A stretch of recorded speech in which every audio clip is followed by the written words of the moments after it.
র্যাবের জন্য একটা নতুন আইন হবে। এই সরকার খেলাপি ঋণকে পেট্রোনাইজ করবে না। র্যাব বিলুপ্তি নিয়ে যেটা বলা হয়েছে, যে দাবি হয়েছিল, এখনো এক অর্থে র্যাব আগের মতো করে থাকছে না। র্যাবের জন্য একটা নতুন আইন হবে। এতদিন পর্যন্ত র্যাব আর্মড পুলিশ ব্যাটালিয়নের একটা অপশনের অধীনে কাজ করছিল। একটা পূর্ণাঙ্গ আইন হচ্ছে, যে আইনের মধ্যে র্যাবের সব কিছু অনেক বেশি ওয়েল ডিফাইন্ড থাকবে।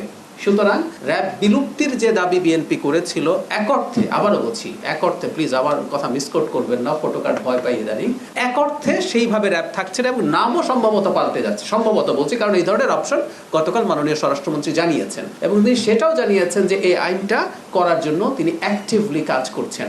আরেকটা কথা আমি একটু বলে রাখি, দুদিন আগের কথাই হলো, মাননীয় প্রধানমন্ত্রীর সাথে সম্পাদক পরিষদের যে বৈঠক ছিল, সেখানে আমাদের মাননীয় সম্পাদকরা মানে আমাদের এই সমসাময়িক অনেক ইস্যু এনেছিলেন। এর মধ্যে ব্যাংকের আইনের প্রসঙ্গে এনে খেলাপি ঋণের আলাপ এনেছিলেন। তো তখন আমি সম্পাদকদের উদ্দেশ্যে এটা বলেছিলাম যে একটা আইন আসলে কিভাবে প্রযুক্ত হবে সেটা ডিপেন্ড করে ওই সরকারের চিন্তা কি।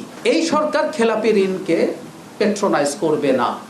হাসিনার সময়ে যেভাবে লুট হয়েছে সেটা শেখ হাসিনার এন্ডোর্সমেন্টে হয়েছে। ঠিক একইভাবে র্যাব যেভাবে ব্যবহৃত হয়েছে মানবাধিকারের মারাত্মক লঙ্ঘনের জন্য, সেটা হয়েছিল শেখ হাসিনার কারণে। ইন্টারিমের সময় হয়নি। কেউ কেউ বলবেন ইন্টারিমের সময় তো যেহেতু দলীয় সরকার না, এখন দলীয় সরকার।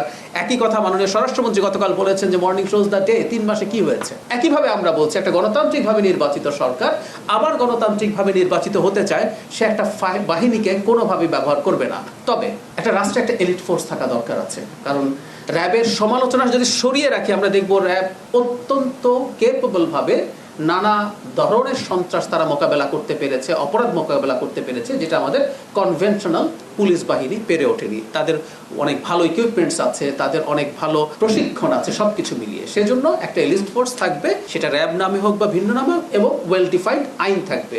ফলে আগের যে ঝুঁকিগুলো আছে সেগুলো থাকবে না।